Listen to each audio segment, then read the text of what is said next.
Good afternoon, everybody. So, we are going to start a new topic, and let me tell you, it is the most important topic. I got a question. No, okay, good afternoon. Good afternoon, everybody, again. So, this is the most important topic, and this is like low hanging fruit, which can easily be plucked. Because if you go by the trend, since this particular topic was inserted in UPSC syllabus, so from then till date, invariably every year 40 to 70 marks question has been asked from this particular paper. Now, at the outset, I must tell you that last year, from my notes itself, there were 3 direct questions. It was quite surprising for me as well. And the topics from which the question came were development and spread of left-wing extremism, then linkages between organized crime and terrorism, and then border management. So from these 3 topics, 3 direct questions from my notes. Now for this particular subject, internal security, there is no dearth of material in the market, as was the case with Indian diaspora, because there was hardly any material, any reference book that is available in the market. So I had to dictate you. Now regarding this particular topic, my approach will be different. Now here what will be my approach? I will give you thorough explanation and link it with the current happening that has happened around our country, right? So that I will take you to a point by providing you conceptual clarity till this particular time. And from then onwards, you have to go through newspaper, articles, editorial, etc. to supplement that.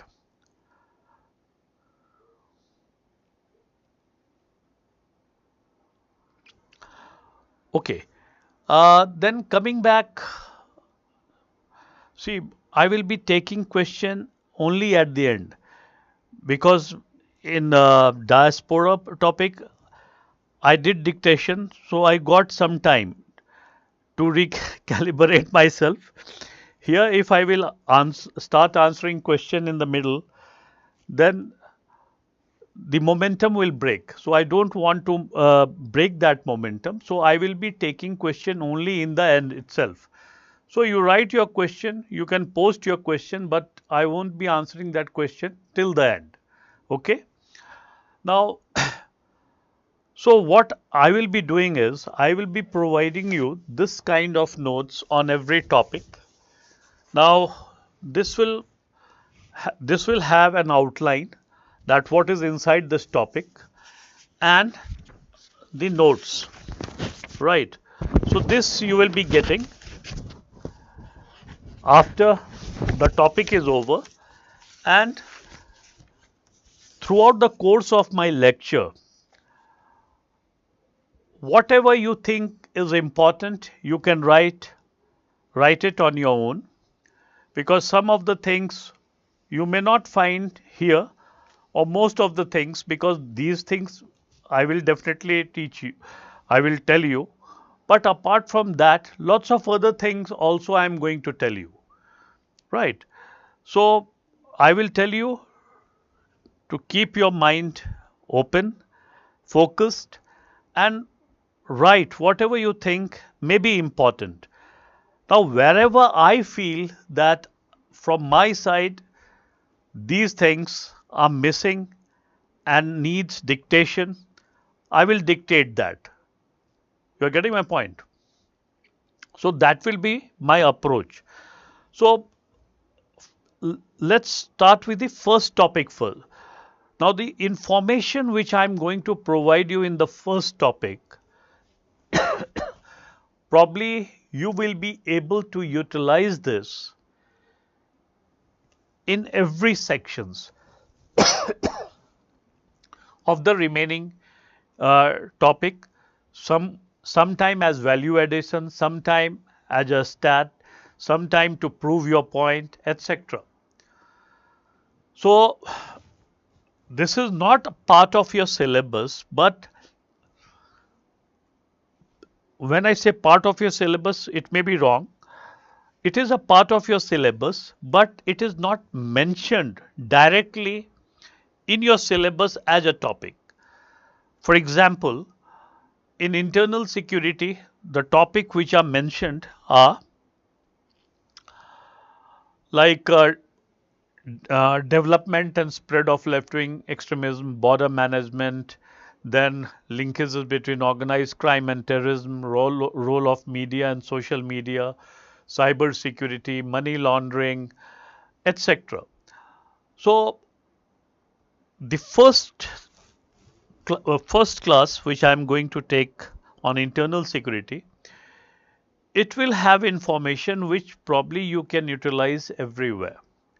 So it will give you conceptual clarity that what internal security is all about and why internal security is so important and what is the structure of our internal security in the country, what is difference between internal security and external security, which are the institutions which make our internal security robust, how law make the new law which has been enacted or put in place, or some of the old law which have been amended has had made our what you can say law enforcement agency have provided them with more teeth so that they can safeguard the interest of our country, right? So in this perspective, this particular thing which I am going to discuss will be important. Now,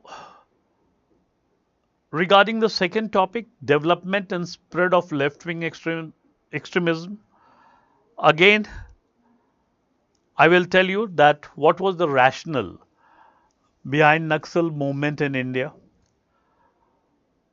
why Naxalism evolved in Bengal and engulfed the neighboring states, and what is the present position now, what was the reason behind this, the ideology part, how they move about in stages, etc. Then in border management, again we'll be talking about how to efficiently and properly manage our border so that there's infiltration, exfiltration, human trafficking, drug trafficking, all kinds of things can be curbed. So similarly, role of media and social media, the any incident which has happened in last so many years after the advent of social media can be attributed to social media. So that is a very important aspect area of internal security. So we have to understand that as well. I won't be taking cyber security because it will be taken up by science and faculty member.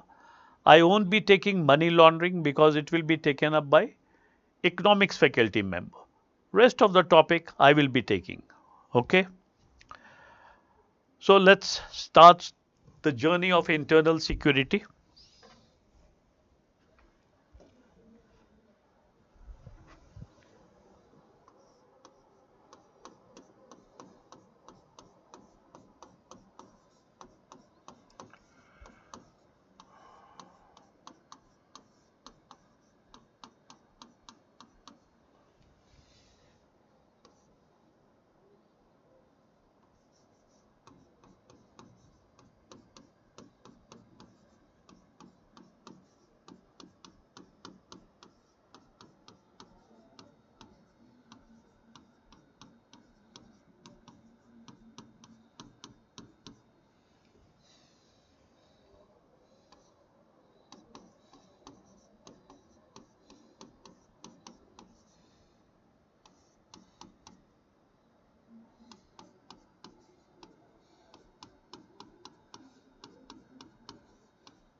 See, this is the outline. The topic in your syllabus is internal security. Now, the specific topic is internal security, right? So, we'll try to understand that what is national security first, then what are the aspects of national security? So, national security constitute both external security and internal security. So, we are bothered only with the internal security, right? So, what is the difference between internal security and external security? We'll try to understand that as well. Then, what are threats to internal security? Right? We'll try to understand that as well. Why India is prone to internal security threat and what kind of threats they are. So, we'll be discussing about that as well.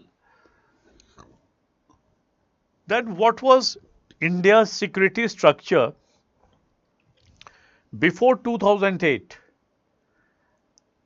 and why that structure was changed? Because 26/11 happened, the Mumbai attack,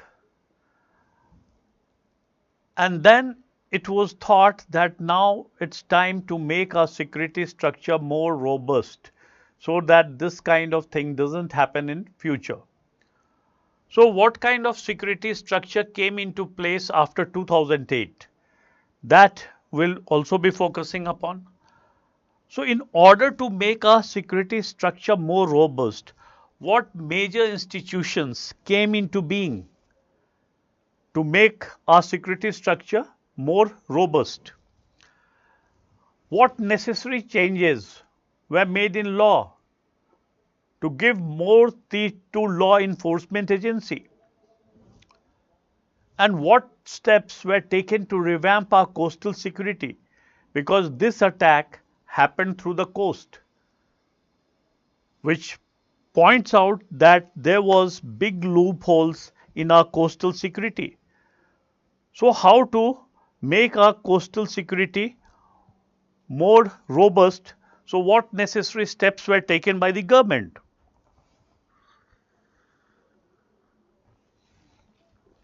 So, this will be the outline of my lecture, and I will try to cover as many aspects as possible, and if some of the aspects are left, we will cover say on Monday, because Saturday and Sunday is your holiday. So, let's start with the topic.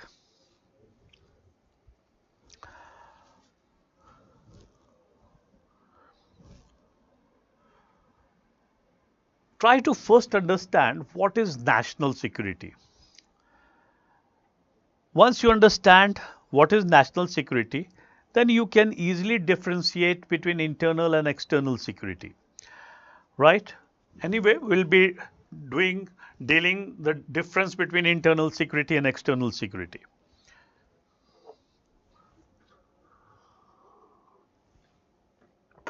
Okay. So, what is national security? See, national security is essential for what you can say to maintain the state's survival.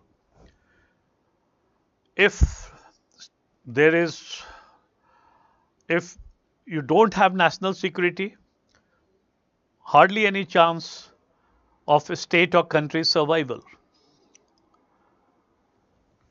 See, when we talk about national security, it is not only in terms of threat from conventional source. Now, when I say conventional source, so it means like other state or country, but also non-state actors. For example, you can talk about those terrorist groups, MNCs, NGO, self-help group, narcotics cartel. All these are now a threat to our national security. Now, when we say national security, it is the ability of the government. When we say that our nation is secure, there is national security, it means that the people, the institutions, the economy, etc., is all safe. And so we say that this national security exists. Now,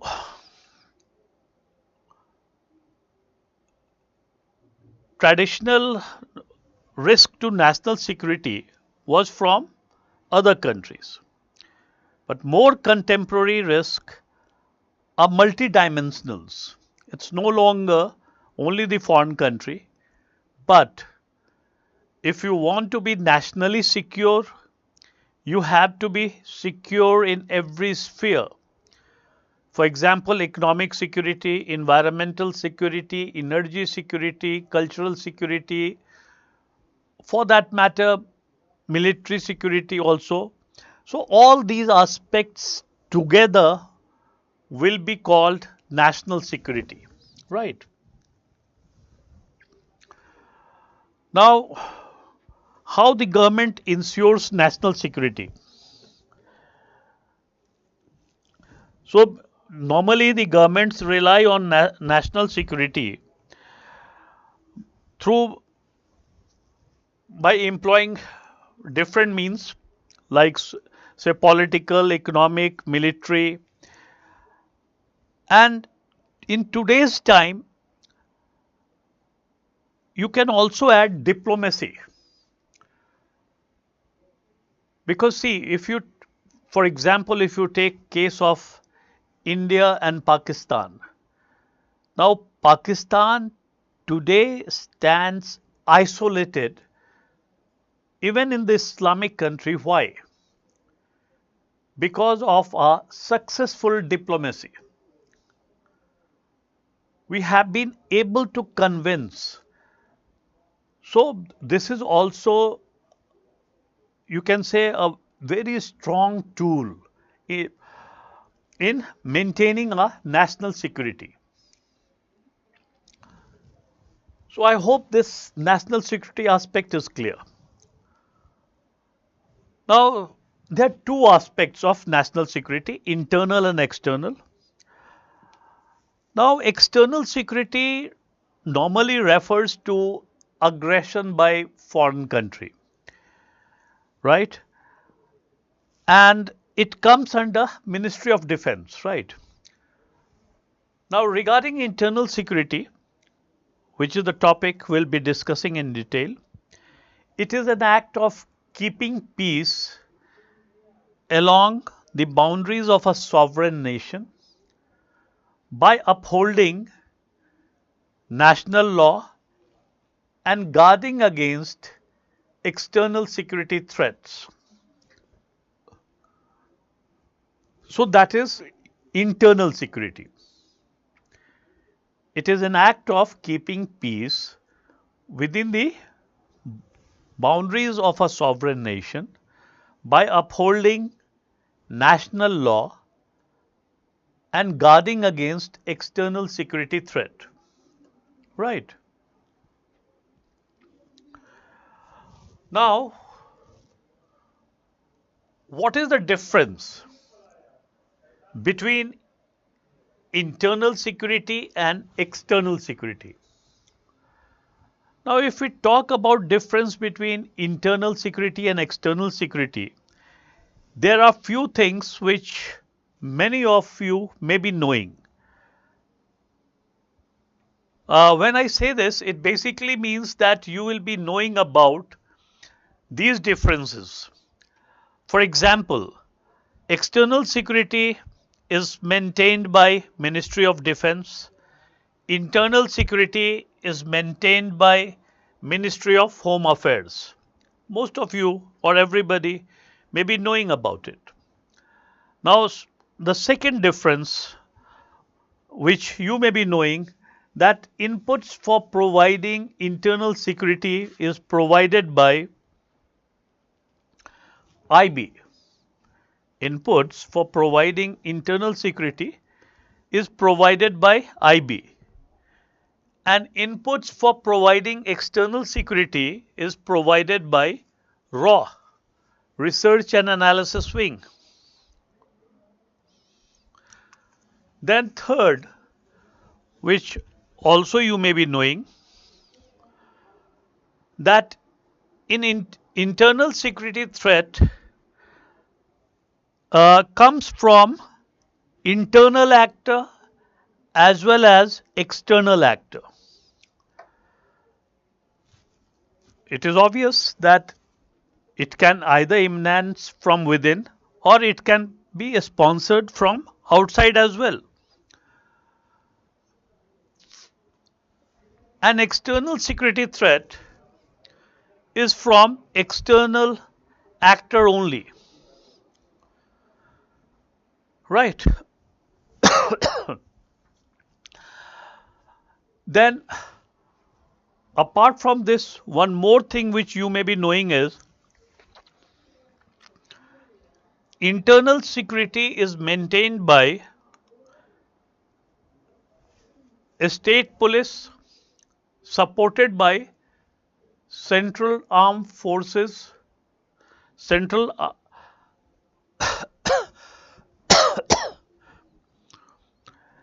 whereas external security is maintained by army.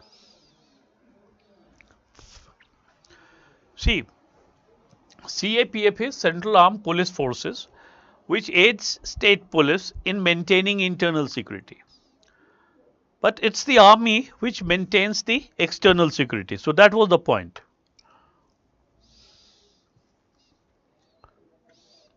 Now, some of the few things which you may not be knowing. Now I am going to tell you those differences. Fighting from internal security threats requires an unconventional sets of skills of warfare. Try to understand. Fighting from internal security threat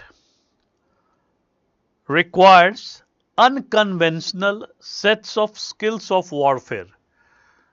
For example, just for understanding sake, I am telling you, during farmers' protest, you might have seen that not the farmer, but few of the hooligans who were in it, they used tractors as a weapon. Now, do you think that state police were provided with prior training that how to stop those tractors when they were used as weapons? No way. So they have to decide on the spot itself what to do, how to do.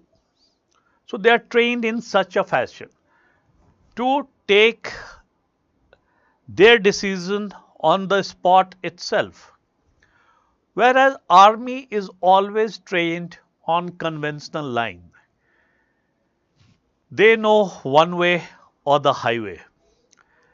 So they are trained on conventional sets of skills of warfare. That's why army is rarely deployed for maintaining internal security. right? Except in extreme situation, right? Then internal security threat issues are due to aggrieved Indian citizen. Now when I say aggrieved Indian citizen, because they are aggrieved because they have been devoid of fruits of developments, and that's why they are aggrieved lot, and that's why they pose threat to internal security. Now external security threat basically are due to boundary dispute as well as economic competition. Now we have boundary dispute with Pakistan and China, and you are seeing for yourself what is our relationships with them. Okay, here I must tell you that these are the differences. There may be more differences, but these are the differences which came to my mind and I have told you regarding internal security and external security. Now, I'm repeating it once again so that it is important because the topic itself is internal security. So you have to concentrate only on internal security, not external security. So one by one from the beginning, that first and foremost, internal security comes under Ministry of Home Affairs. External security comes under Ministry of Defense. Second, input for internal security provided by IB. Inputs for external security provided by RAW. State police and central, sometime supplemented by central armed police forces, helps in maintaining internal security, whereas it is the sole responsibility of the army to maintain external security. Then it is the aggrieved Indian citizen who are a threat to internal security because they are devoid of fruits of developments. And external security threats emanate from boundary dispute and economic competition.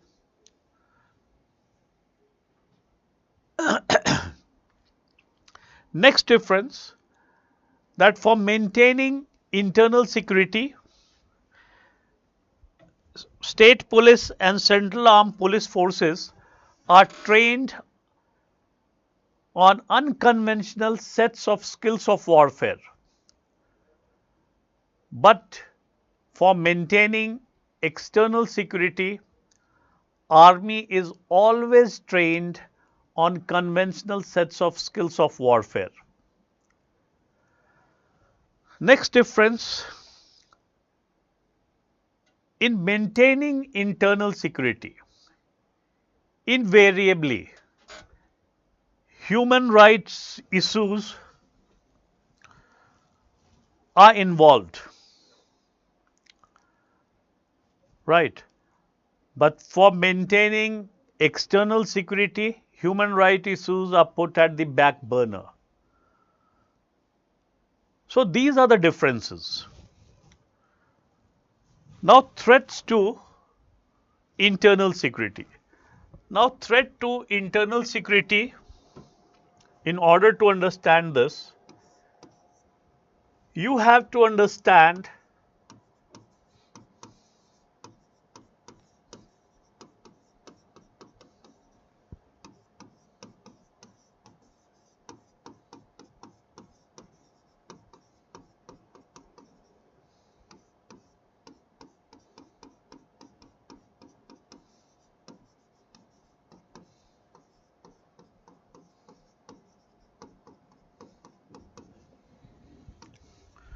the differences between law and order, public order, and internal security.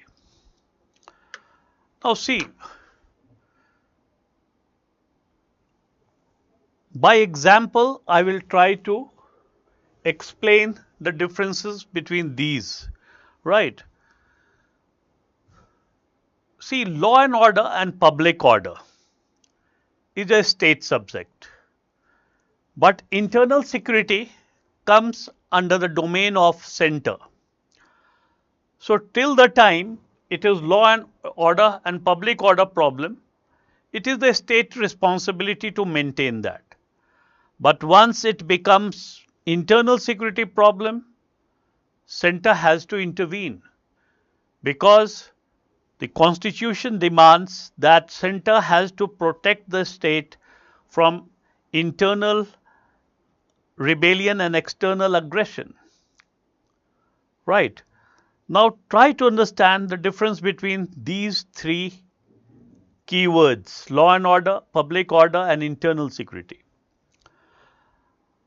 Now suppose after you finish your classes and you are going back to your home, on the street you see two people are fighting with each other. So that is law and order problem, right? That will be considered as law and order problem. Now suppose after 1 hour or so or 2 hours you switched on your TV sets and you see a news which is there, in which the incident which happened in front of your eye has taken a new turn. Now two communities are involved in that fight. So law and order, same law and order, now becomes a public order problem, because more and more area and more people are involved in it, right? Now when that transcends state's boundary, goes beyond the state to other state, etc., to multiple states, etc., then that transcends into what? Internal security problem.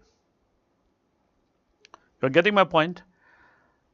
And when it becomes internal security problem, then center will intervene,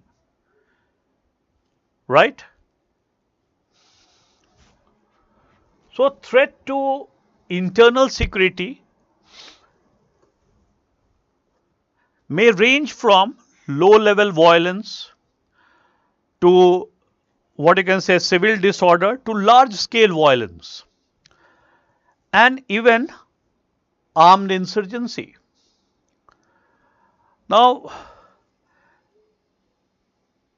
internal security threat may be directed either at a state's citizen or the organ and infrastructure of the state itself. Try to understand, internal security threat may be directed against the state citizen or the organ and infrastructure of the state, and may include political and industrial unrest, terrorism, Naxalism, what more? Secessionist movement, etc. So these all will come under the domain of threat to internal security. Clear? Now, the most important thing, why India is prone to internal security threat. Now try to understand why India is prone to internal security threat. Now I will look at it in a different way. Now the first way at which I am looking at it is historical perspective. So in that sense, unity in diversity. Try to understand this. India is a country which is exemplified by its diversity, right? And I have given you this quotation, say, while dictating Indian diaspora, so you can find there as well, that over 1.4 billion people lives over 3.1 million square kilometers of territory. The people of the country speaks 22 major languages in over 1500 dialects. There are 7 major religious groups with various sects and subsects. There are more than dozen ethnic communities. So long as socio-economic and socio-political equilibrium is maintained, we say there is unity in diversity. But if there is slight imbalance in these socio-political and socio-economic equilibrium, then there is more diversity and less of unity. And this has been the hallmark of India's history throughout. And this has been taken advantage by whom? This has been taken advantage by our neighboring countries in fomenting trouble inside India. Because they do not want to see stable India, they want to destabilize India. Stable India will always will be a threat to them. But if India is involved in its own problem, it will have hardly any time to look anywhere else. So that is their intention. Now, secondly, when India became independent, what India inherited? First, partition, and it was on religious line. So from then till date, India has been facing a communal problem. So many communal rights have taken place in our country. So many thousands of people have lost life from both the communities. And still it is continuing. A case to point, the recent violence. You have lots and lots of examples that happen in Haryana, in Delhi, in Gujarat. So every place, Bhagalpur, so Muzaffarnagar. So we inherited that due to what? Partition on religious line. Now when India became independent, we also inherited terrorism. Now terrorism, why? Because it started in northeast in Nagaland. Now there is a historical reference to this.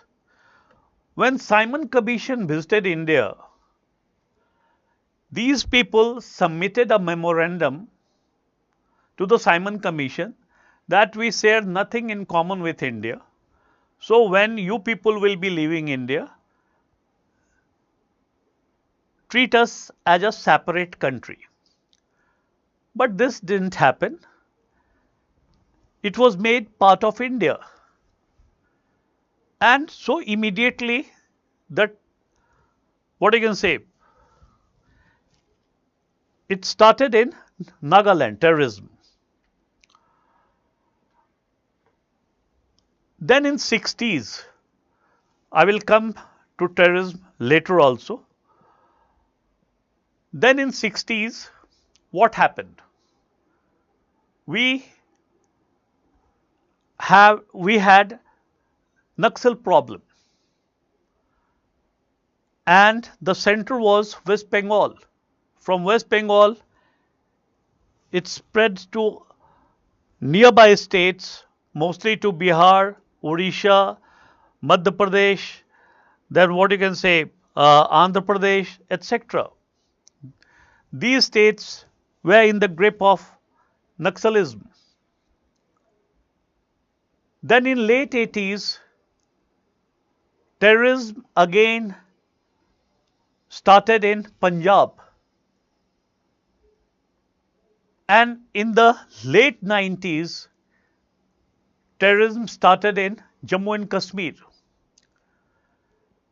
Now till 90s, the nature and character of terrorism was such that it remained confined to a particular state only. But from late 90s or early 20th century, what you can say 2000, it became a pan-Indian affair. Now, it was no longer that terrorism was being sponsored from outside. See, the Naga terrorist, homegrown, Punjab terrorist, homegrown. In Jammu and Kashmir, it was sponsored from outside. Now, in Jammu and Kashmir, why it was sponsored from outside? Because India considered Jammu and Kashmir as integral part of India as any other state, whereas Pakistan treat Jammu and Kashmir as unfinished agenda of partition. Now we nearly fought 4 wars. Now in those 4 wars, in all the wars, Pakistan got defeated. Now fighting the conventional war puts lots of pressure on the economy. So they raised a novel method, a novel way of fighting this, and that was a proxy war, a low cost war, which was more, what you can say, brutal than conventional war, because here the innocent public were being killed by the terrorist. Now here what the Pakistan was doing, since they didn't have so much money to fight conventional war, and even if they fight conventional war, they will always get defeated. So they resorted to proxy war, where they raised up few radical youths, few hundred thousands, whatever you say, and properly trained them there, provided them with arms and ammunition, and infiltrated them into Jammu and Kashmir to fight for Jammu and Kashmir freedom. So that was in that garb they were supporting this movement, that they were supporting the freedom movement there. Now, here I must also add one point for reference. See, there is no universally acceptable definition on terrorism. What may be terrorism for one country may be a freedom fight for the other country. So every country has its own perspective on terrorism. So that's why there is no universally acceptable definition on terrorism. So India, the definition on which India agreed, it goes like this: it is planned, organized and systematic use of violence in order to coerce the masses so as to put pressure on the government of the day to accede to its demand, which may be political or ideological. You are getting my point?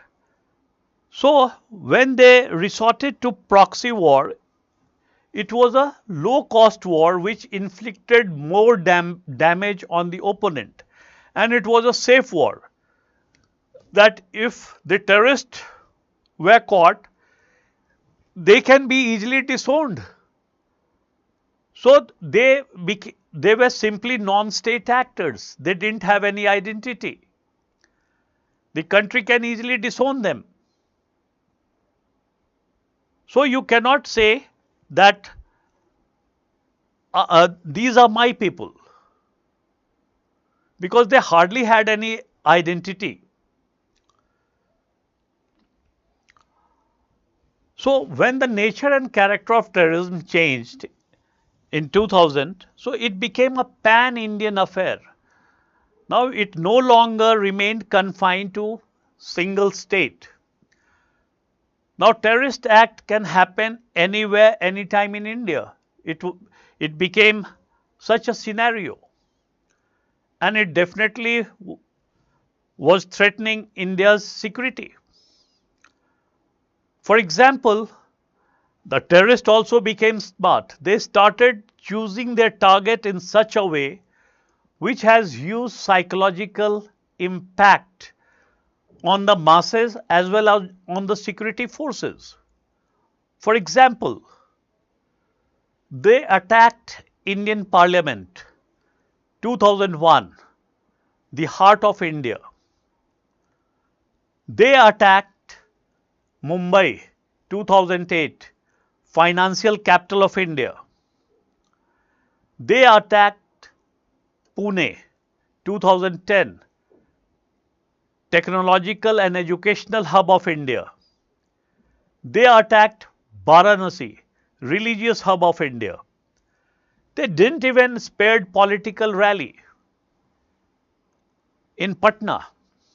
So these kind of targets which they were choosing were denting the confidence of the common masses as well as the security forces. And they were winning a psychological war. How to put an end to it? So for this, the government worked on certain mechanism, and which was put in place through new security structure. And after that, you can see that the incidence of terrorism has drastically gone down. Hardly one or two incidents after that. So it basically means we have been successful in plugging the loopholes that existed in our security apparatus. Now 2008 Mumbai attack. It was first of its kind in the world, which was witnessed by India. Urban terrorism. First documented terror act in urban area. Now this kind of activity which India witnessed in 2008 has become common in many countries now. They are witnessing it now. So India has been able to develop a successful antidote for urban terrorism.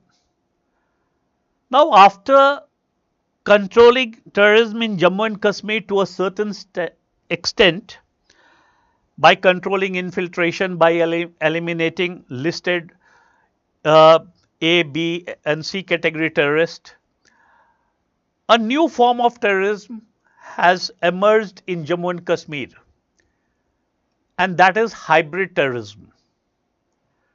Now hybrid terrorism is a term coined by Jammu and Kashmir police. Now it is different from sleeper cell. Try to understand how. Now sleeper cells are basically the people who are trained in foreign country. They are provided with necessary inputs, skills, etc., provided with sufficient money, and then infiltrated into another country, and they are told to keep low till the time they are told to act. So they are sleeper cells. But hybrid terrorists, they are not sleeper cells. They are not trained elsewhere and infiltrated into country. But they are those who hardly have any past criminal history. And suddenly one day they commit the terrorist act. So how it is being done? I will give you an example here to understand this and how social media plays a very big role in this. Now you will be having a smartphone and you see reels on it. So similar reels which you will see more frequently, through artificial intelligence it will read your mind and provide you with the similar reels, more similar reels. Now once you started seeing those reels, then the people who are monitoring these, not the law enforcement agency, even the terrorists, etc., they come to know that this particular person may be easily brainwashed and may be utilized for their service. So what they do? After judging their interest, they send them the link which leads you to the dark web. Now see, there are three different kinds of web: surface web, deep web and dark web. Now the surface web,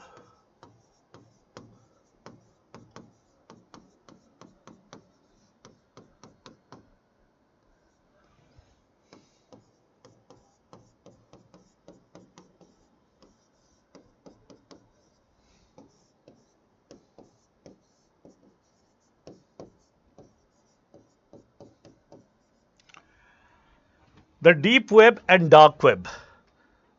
So normally what the common people uses is a surface web, and it is only around 4% of the people around the world who uses surface web. Now the deep web, where research work, medical, general certificates, college, schools, degree, etc., everything is kept in, banking transactions, etc., all happens through deep web. So this constitute around 90% or so, and dark web constitute around 6%. So what is startling here is that the more dark web is being used than the surface web. More people are using the dark web than the surface web. Now coming back to the main point. So when they send you a link, that link takes you to a dark web. Now dark web here, it is impossible to find the IP address because of VPN. It's not one VPN it is used in dark web, it's hundreds of VPN that is used in dark web. And it goes on throwing you from one VPN to another, to another, to another. So that's why it's known as dark web, because you are anonymous here. So when you click a link and when you are taken to this web, then they try to brainwash you. And once they think that now you are totally in their control, then through overground worker, they provide you with logistic support to carry out their activities. Now these overground workers who operate in Jammu and Kashmir then contact these hybrid terrorists, provide them with arms, and normally small arms are provided, and these arms are infiltrated through use of drone, etc. And through that they tend to carry out the terrorist act. So recently there was a spurt in activity of killing the migrant worker. They were mostly targeting the migrant worker, so that to instill fear in them that no outsider can come there. So that was hybrid terrorism. Clear? see, as I told you before, during the course of the lecture, I may be talking about lots of things which may be useful, but you won't find in your notes. So you must be taking it down on your own, right?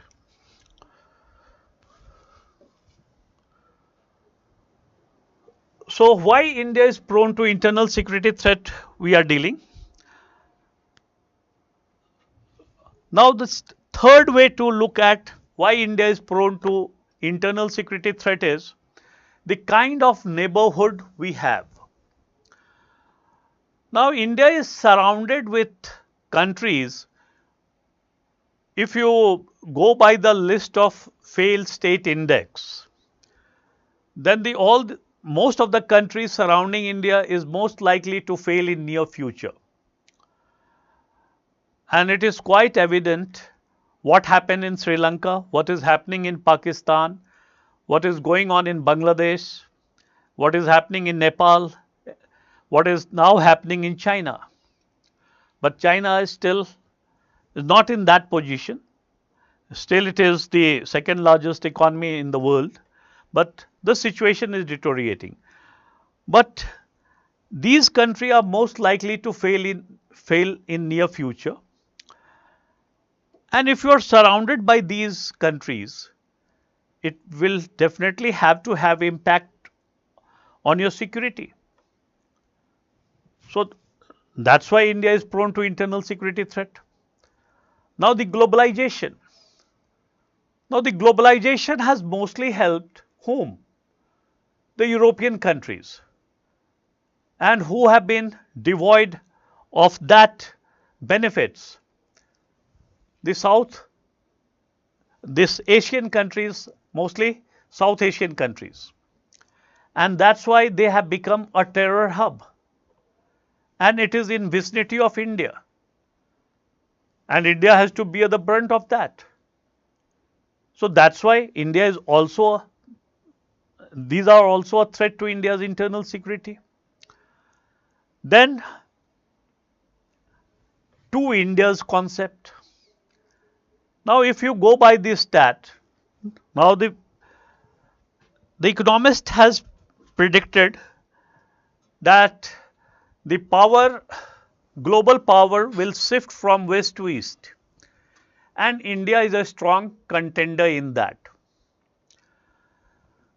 And this particular point has been proved if you go by the economy stat. From 1993 onwards till 2003, India has been growing at a steady rate of 6%. And thereafter, around 9% or so. Even in 2008 global meltdown, India did not had any adverse impact, and India was buying another buying another company in different countries. Now,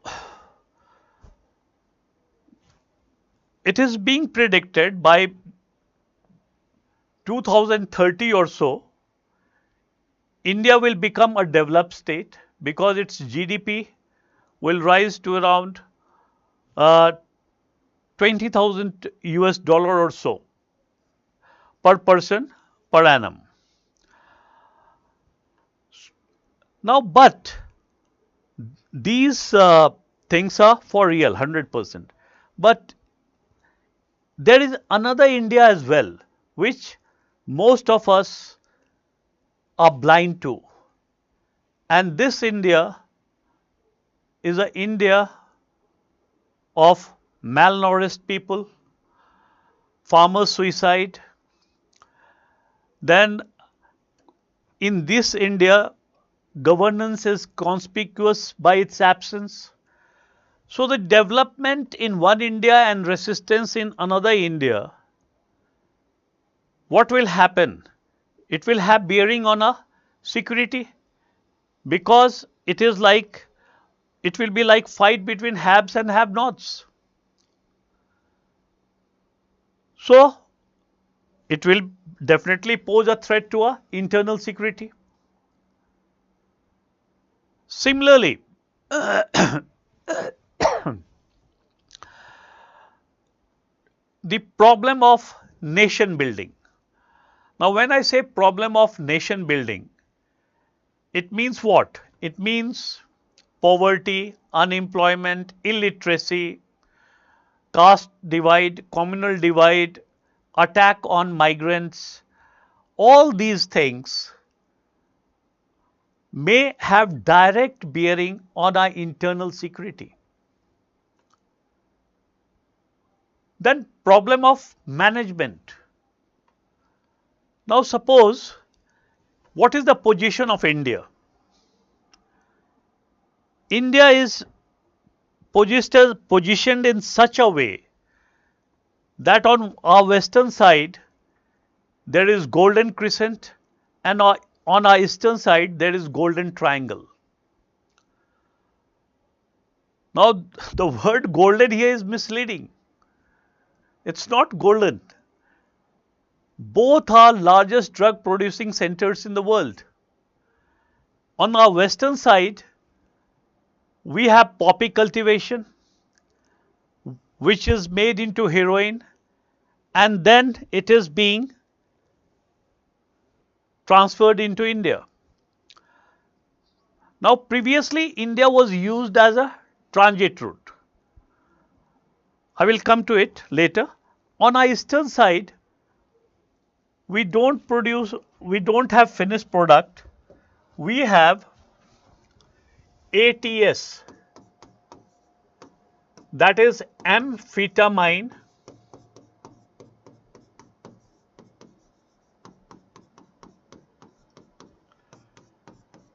type stimulant.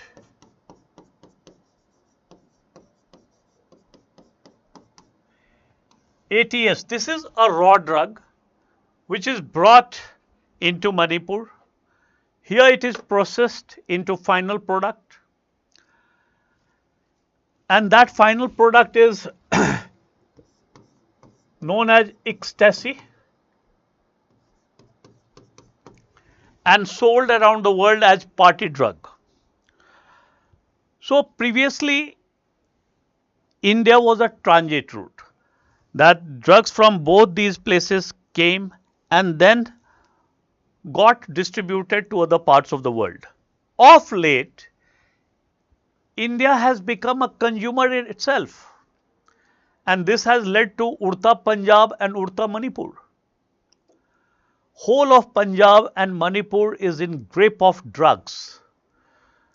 The youths there are consuming more and more drugs. They have become drug addicts. And now, since Pakistan is in very weak position, it could no longer even lead a proxy war. So it has devised another way out of it, narco-terrorism, that even without spending any amount of money, it is financing terrorism in India. Now, how this is being done? Narco-terrorism basically means terrorism which is financed through drug money. Now, try to understand. From Afghanistan, these Taliban, they produce drug, but they don't have market. Now, these ISI, using drone, etc., they directly feed drugs into Punjab, and through their agent they collect money, which is through Hawala then sent to them. Through that they purchase arms and ammunition, send it again through drone into India, and that weapon is used to kill Indian people. So without spending any money, they are using India's money, India's people money, and killing Indian people. And indirectly, our own people are financing terrorist act. So when government of India came to know about it, it took lots of proactive steps to prevent this. So you can say this is border management, problem of border management, and that's why you might have come across a report in which BSF jurisdiction in some state has been increased to 50 kilometers because the capacity of the drone to carry payload is up to 30 kilometers. And these BSF, they are trained to bring down those drones. The state police are not trained to bring down those drones. So that's why their jurisdiction has been increased in certain sensitive areas. Now, India has developed a dog and eagle squad to take down drones. And these eagles are being trained in Muradabad. And then these dogs, with the help of the eagles, they bring down the drones.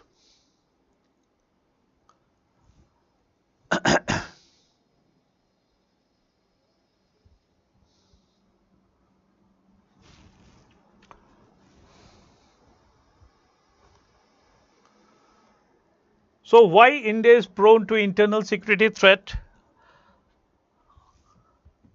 I think you have enough ammunition if this question comes to right. Now, security structure before 2008.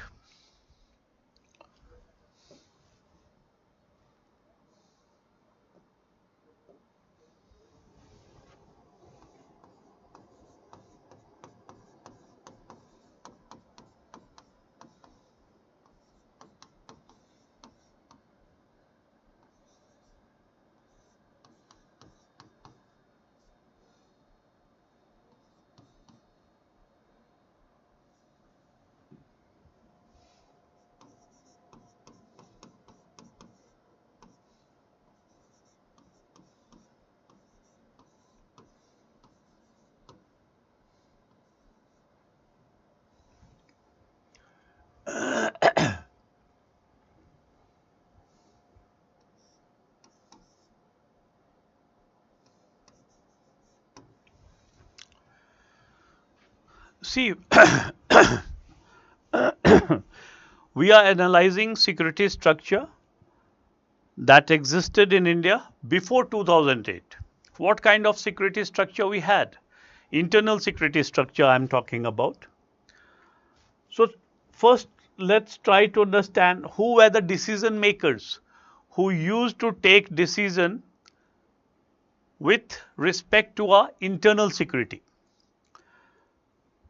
So as it is pretty much obvious that since internal security is looked after by Ministry of Home Affairs, so definitely MHA will be a decision maker.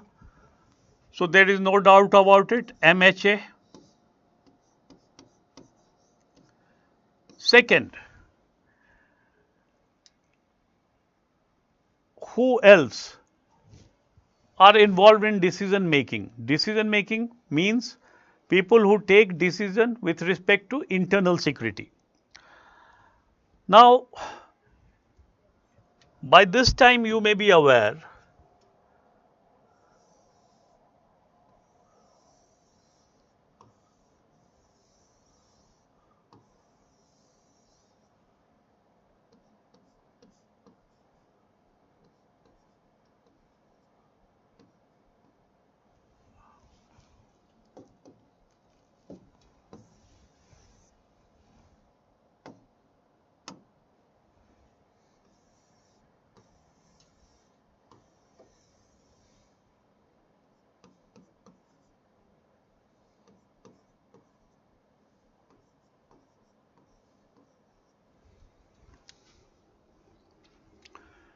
this is the scenario. Internal security constitute both public order and law and order, right? So since MHA is involved in decision making, so state government will also be a party in decision making because law and order and public order is a state subject, right? Then third, Cabinet Committee on Security, CCS. And fourth will be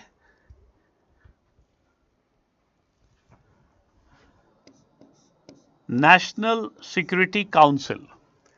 Now these are the four which used to take decision with respect to internal security. Now suppose if a question comes, which is the apex body regarding internal security for day-to-day decisions? So for day-to-day decisions, the apex body is MHA.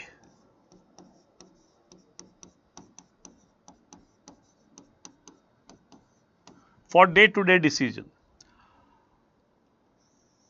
Apex body with respect to policy,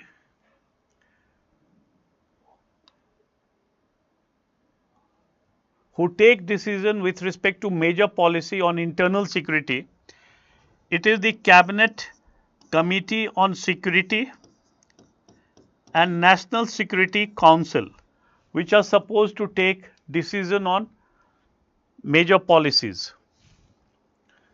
So these two distinctions you have to keep in mind. Now, who are the facilitators?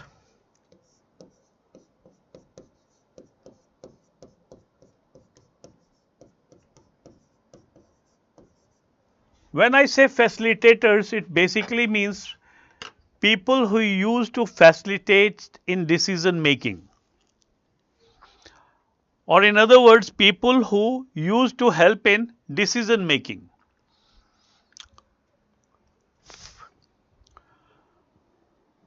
On whose inputs decisions were taken. So obviously,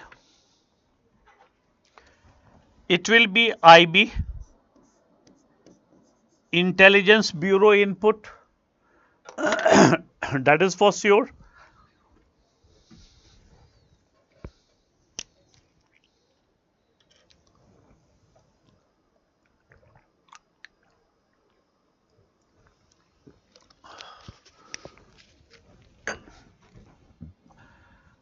Since the state government is also a party in decision making, so local intelligence unit will also be a party to it. Third, retired bureaucrat and retired police personnel. Now let's understand why.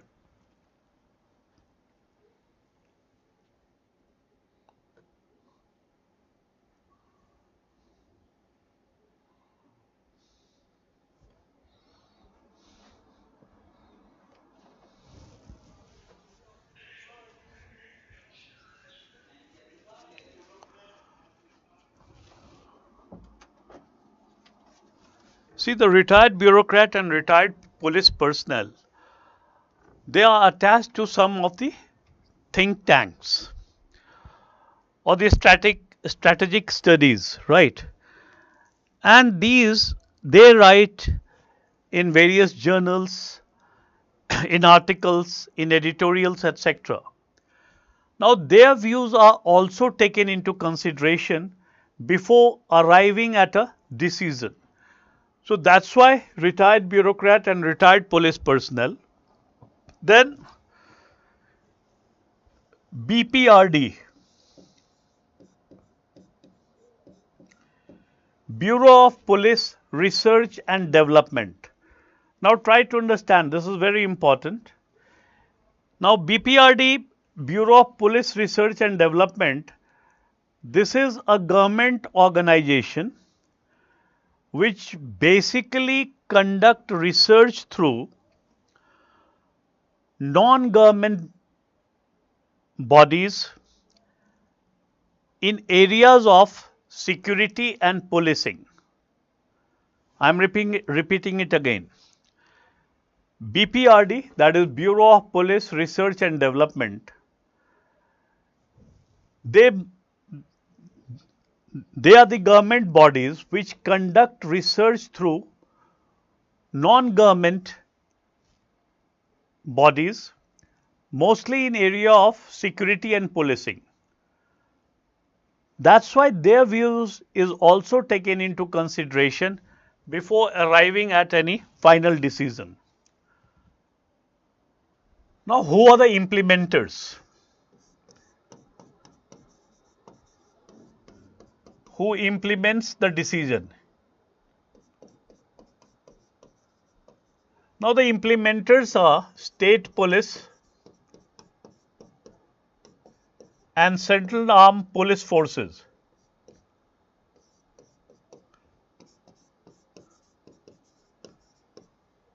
And the bureaucrats. So, they are the implementers who implements the decision.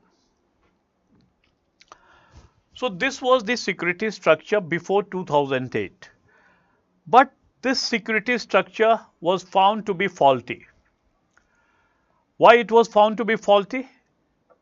Because 26/11 happened. If it was a robust system, it could have prevented this from happening. But that was not to be.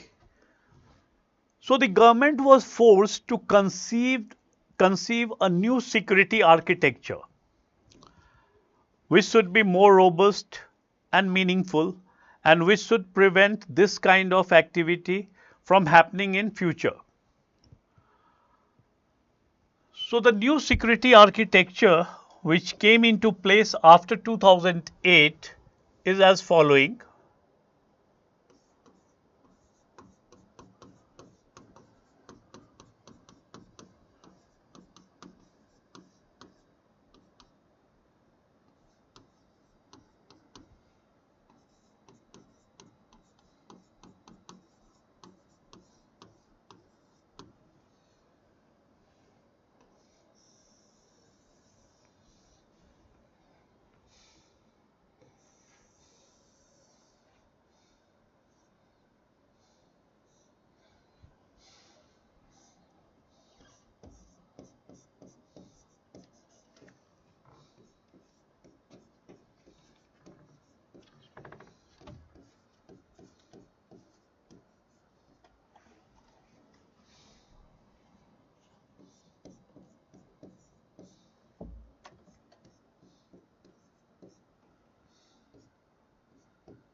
The new security architecture which is now in place comprises of 3 deputy NSA.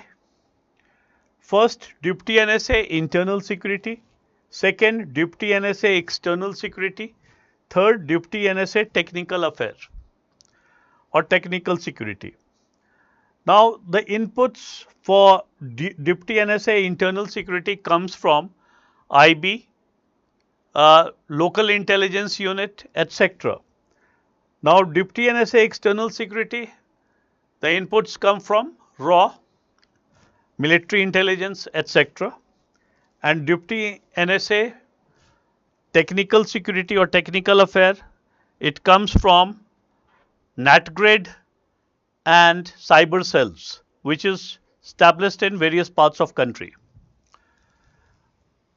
Now, when they receive their input, so they send it to NSA. And NSA, if it thinks that it needs the attention of Cabinet Committee on Security and National Security Council, then it forward those to them.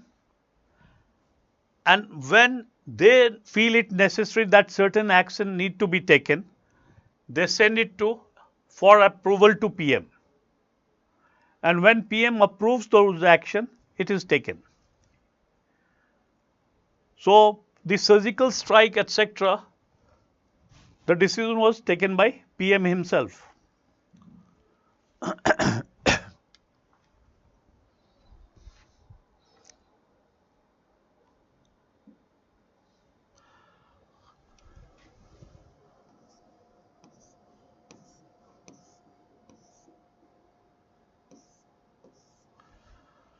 Now, major institutional changes which was made to make our security structure more robust. So, what major institutions came into being? We'll be talking about that now. So, the major institutions which came into being were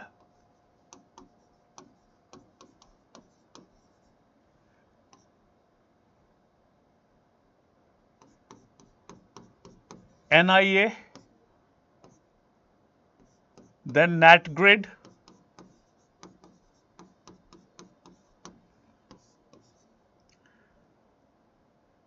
MAC and SMAC,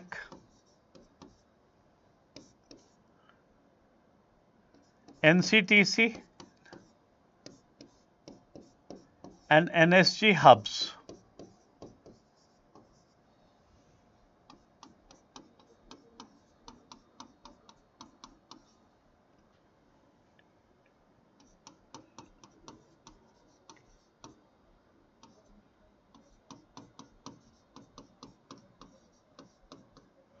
Now, one by one, we'll talk about it. So, let's take NIA first. NIA came into being on 31st December 2008. You can say roughly just after 1 month of 26/11, this body came into being, NIA. Now, National Investigation Agency. Now, this institution was set up and its mandate was CCLTA, Center for Counter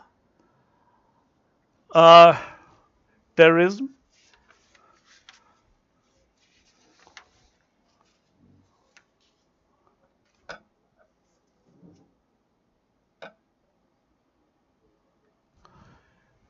Central Counter CCLTA.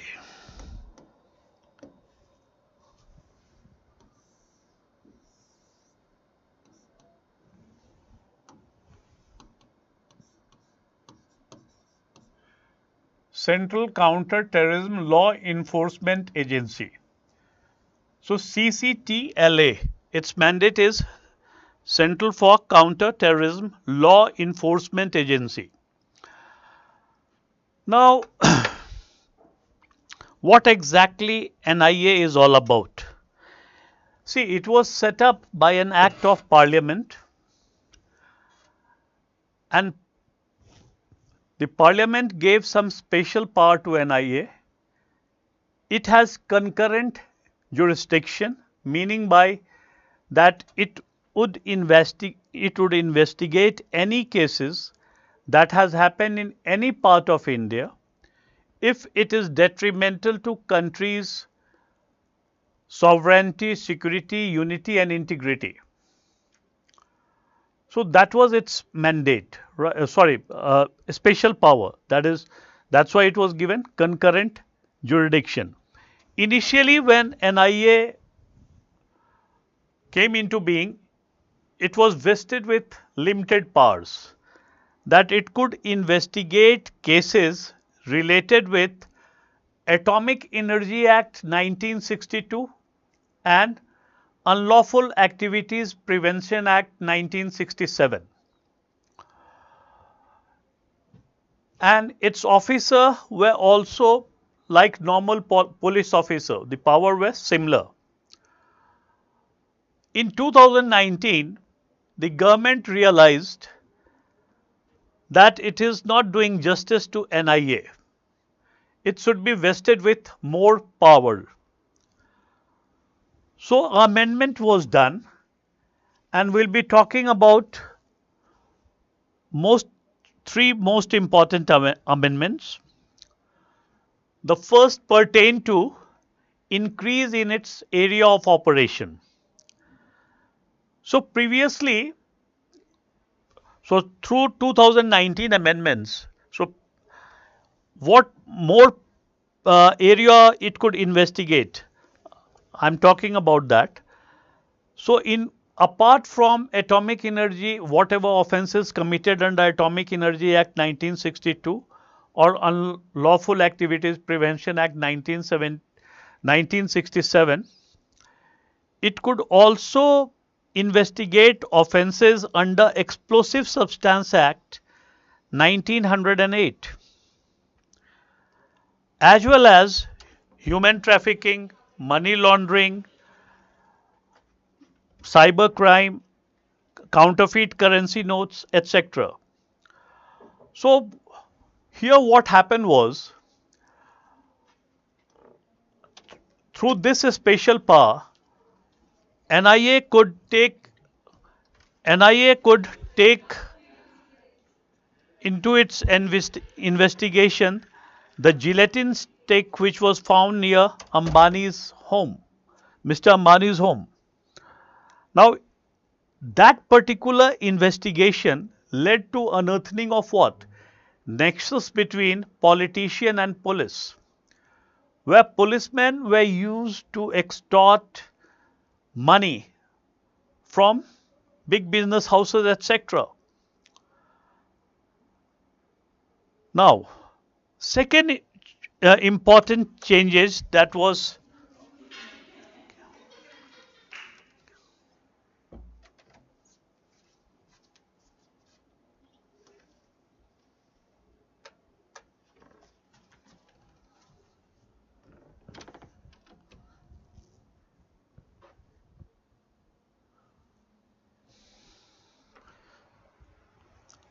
second important changes was in the power of police personnel.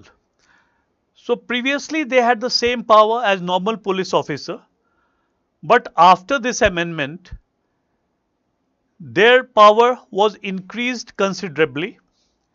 Now they could investigate even the cases which has happened outside India. For example, recently you may have come across a newspaper report in which a terrorist was caught in Russia. Terrorist was caught by Russian intelligence agency. Now this particular terrorist was trained in Turkey.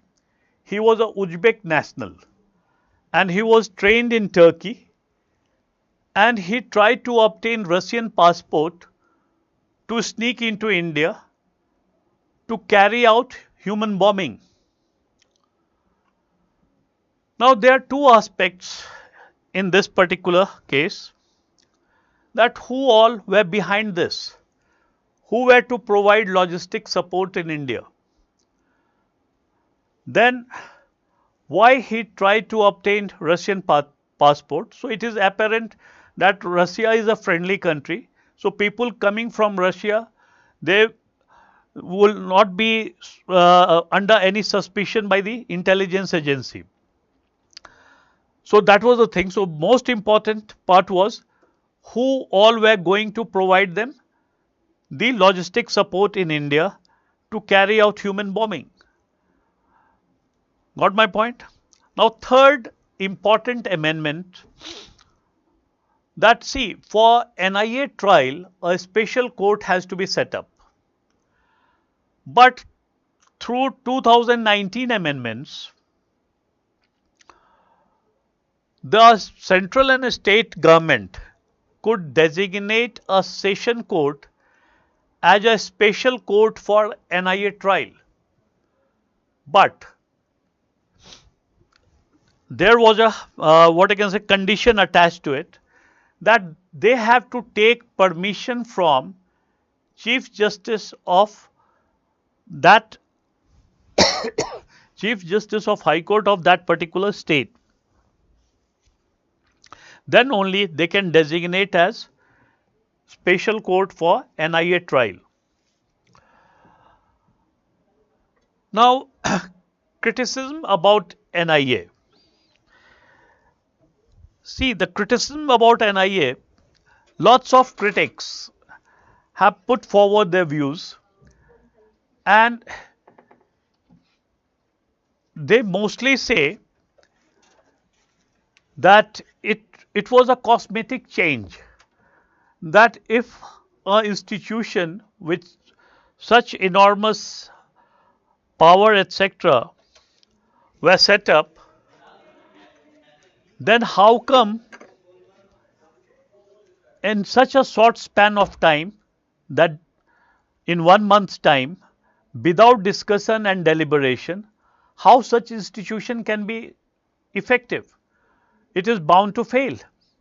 They also put forward an argument in which they say that our present constabulary system also dates back to old British Raj, where our constables were trained to prevent rebellion in British ruled states. Those kind of training is not relevant anymore. Today our constables should be more technological savvy. They should be dealing more with the technology, because these what you can say terrorists, etc., are using technology. So that was their one point. Second, they also said that lack of coordination between state police and central armed police forces is also happening. There is hardly any synergy between them. So this will also hamper. And thirdly, the Indian policing system, which is supposed to be a major institution with greatest responsibility, are presently no more than an instrument in the hands of the politician. Now this particular thing probably got proved in Maharashtra case, where definitive nexus was found between the police and the politician. So this was the criticism part, right? So NIA, I hope, is clear to everybody. What is NIA? Now NAT grid, National Intelligence Grid. Now what exactly this grid is all about? Why this came into being and how this will be effective in fighting or combating terrorism. Now this NAT grid has become a very effective tool in fight against terrorism. Now what exactly this National Intelligence Grid is all about? Now let's try to understand it through example. See, every individual has certain sets of identity. For example, his date of birth, school certificate, then PAN card, driving license, passport, Aadhaar, all those things. So they carry so many identities, bank account number, ITR, etc. Now what was the situation? The situation was that all these particular identities previously were with different heads of the government or different departments of the government. It was controlled by different departments. For example, passport, MHA, PAN card, Ministry of Finance, driving license, other ministry, Surface Transport Ministry, then this, what you can say, banking, another one. So all these identities were under different heads or departments of the government. Now suppose a person A is a income tax payee of rupees 10 lakh. He pays tax on say 10 lakh of rupees, and he gets a certificate that he is a law abiding citizen and he is contributing in nation building. But what this NAT grid will intend to do?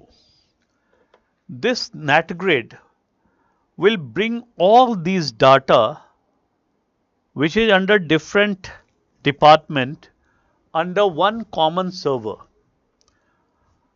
and this common server will be located in our own country, and this common data only intelligence agency will have access to, nobody else. 10 central intelligence agency will have access to this data. Now what they will do? Now suppose when this was started and individual A data was also integrated with this, then the intelligence agency found that though the person was paying tax on rupees 10 lakh, but he is spending huge amount of money. He is a regular visitor outside India and he stays in 5-star hotel, leads a lavish lifestyle. So they got interested that from which source he is earning so much of income that he is spending so much of income, but he is showing only 10 lakh of rupees. Then they come to know that he is a drug smuggler and he is the major supplier of drugs. So they started keeping tab on him, and then when he was going to receive a large consignment of drugs, then they got hold of him. Now if that individual A was say terrorist etc., then also he would be caught easily, because if the intelligence agency have access to any one identity, then he can have his whole biodata, because this will include your visa, immigration, everything, your credit card, your uh, um, credit card spending. It will include each and everything, right? So that's why National Intelligence Grid, you can say that it integrates all the standalone databases which is related with an individual into a single server, and it has access to only 10 central intelligence agencies, so that, and see how it works. Now try to understand. It mostly works through artificial intelligence and software. For example, one example I am giving you so that it will be easy to understand this. Now suppose India has a huge population, 1.4 billion people, more than 1.4 billion people.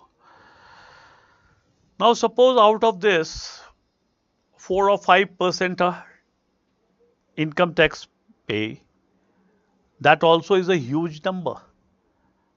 Now we don't have adequate resource at our disposal to keep an eye on each and every individual. What is the other alternative? The other alternative is this NAT grid. It will help us in keeping an eye on persons. How? Because through the software which will red flag the individual, like suppose if anything suspicious is found, then it will red flag those individuals. So out of 4%, like suppose it red flags 0.1%, it will be a small number, and that small number can be easily monitored, and they will be always on intelligence radar. The intelligence agency will be trailing them. and that's how they will prevent any crime from happening, or if the crime has happened, they can pick up the individual who is most likely to commit the crime.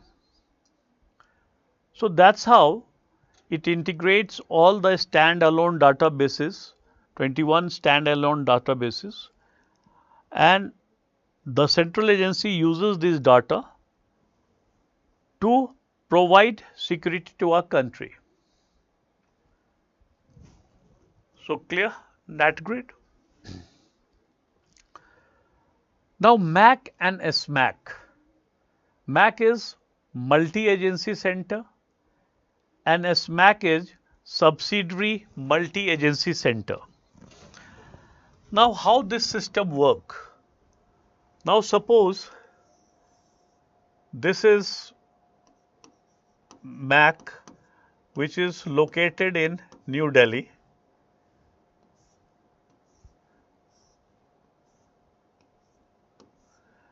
Now this MAC is linked with SMAC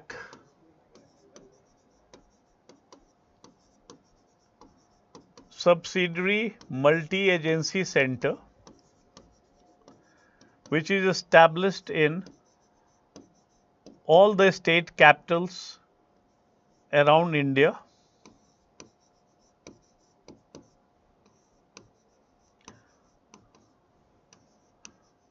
Now this MAC contains all the information on terrorists and their families and their associates.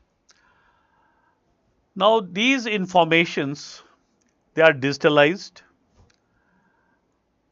and kept in this computer. MAC also acts as national memory bank, that if some agency are investigating a particular case, then it can take help from MAC so that they will come to know that whether some new criminal has entered or it is the handiwork of some old criminal. Now how all this system operate, let me explain it to you. So first try to understand the diagram. This MAC which is located in New Delhi, it is linked with SMAC which is located in capitals of the state. Now here the intelligence is gathered by local intelligence unit and it is updated every day. Every day the informations are updated and through encrypted line, secure line, it is sent to MAC and here it gets automatically updated. Now suppose previously what used to happen? Now suppose if bomb blasts take place in some city, so first the local police will swung into action. It will cordon off the area, help people etc. there. Then senior police officer etc. will visit the place. Then forensic team will arrive. They will pick up the sample, send it to the laboratory for test, and the test report will come say after 3 or 4 days. And it gives sufficient time to the perpetrators to easily flee from one country to some other country and evade the law. But by this MAC or SMAC, now suppose the blast takes place, the nature and the kind of blast, after they put it in this, it will immediately provide important clues instantly. And within half an hour or so, the police will be on trail. So this has instilled fear in the minds of the perpetrators and this has led to drastically reducing in number of these acts in recent times. So that's why if you go by the data has drastically reduced in recent times.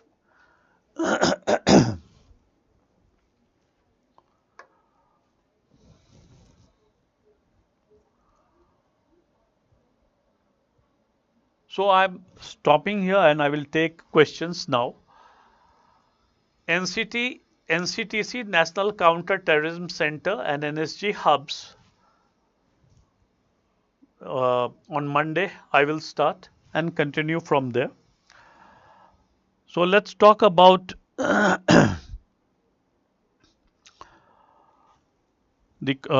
of the questions which you people have sent.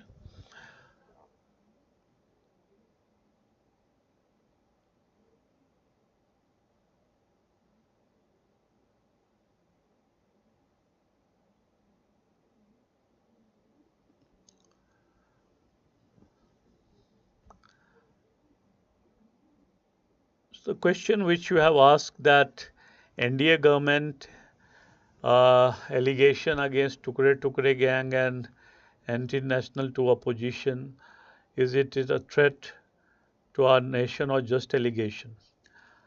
See, unless and until it is proved in a court of law, so till that time there is a question mark. So anyway, UPSC is not going to ask you these kind of questions. How internal security is related to law and order? See, I told you law and order is see, I gave you the example of law and order. Two people fighting with each other. Later it turned out to be that it became a fight between two communities. So it became a public order problem. Now it transcended the state boundary and it engulfed the neighboring states. So when till the time it's law and order and public order problem, it is in the domain of state. A state government will look after it. But once it goes beyond the state into many states, then it no longer remains as a law and order problem, but it becomes an internal security problem. So law and order and public order, when public order becomes bigger in magnitude and dimension and it engulfs more area, so it becomes internal security problem because now center will directly intervene. Why not India take tit for tat approach? So India has now changed its approach completely. And tit for tat approach, you are talking that why we are not sponsoring terrorism or not. So basically, the Pakistanis they are saying that in Balochistan we are doing the same thing, etc. So that is a covert kind of thing. So we will be going by the government only.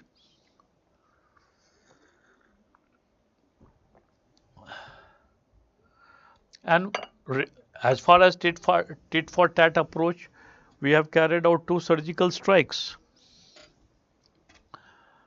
Sir, I'm still confused between the difference of PIO and OCI. Beta see, PIO is person of Indian origin and OCI is overseas citizen of India.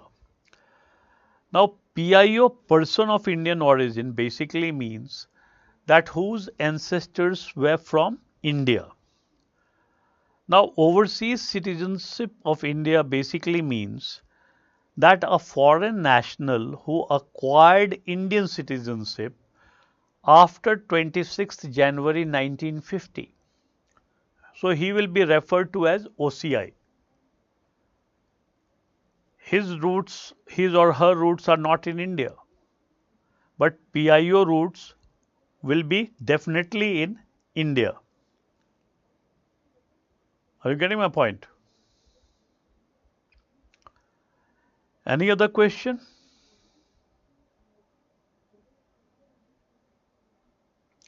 So Pravasi Bharatiya Divas, mini Pravasi Bharatiya Divas was celebrated in 2018.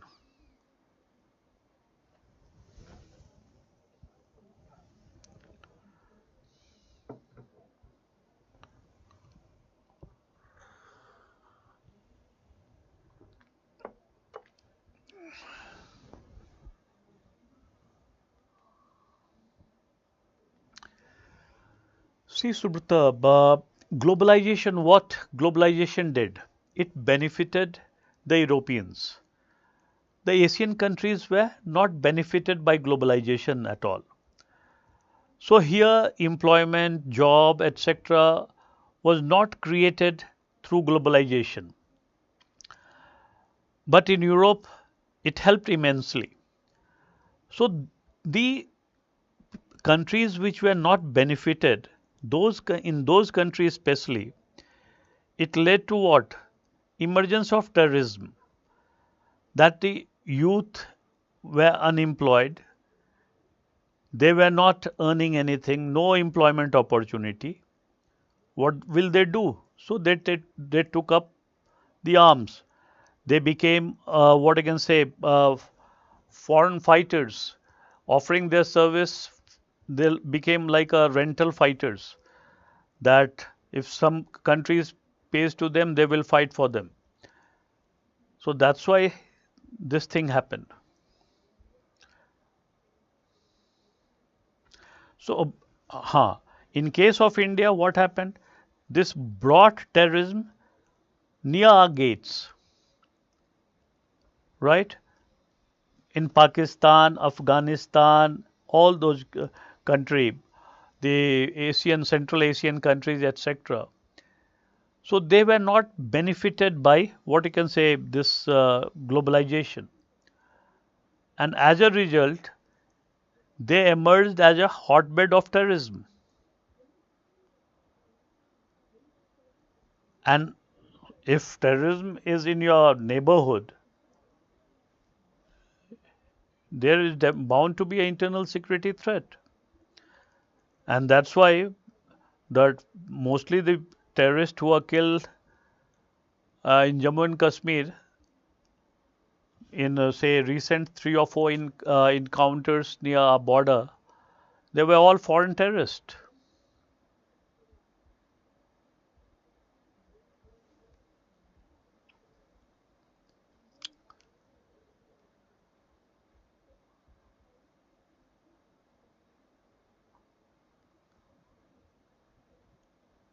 Any other question you have?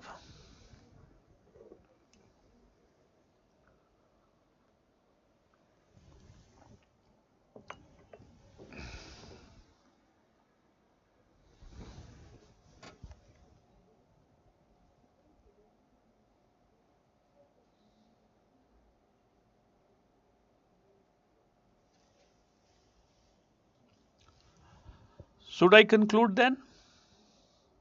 I hope you enjoyed the lecture. You will be getting material when I finish this topic.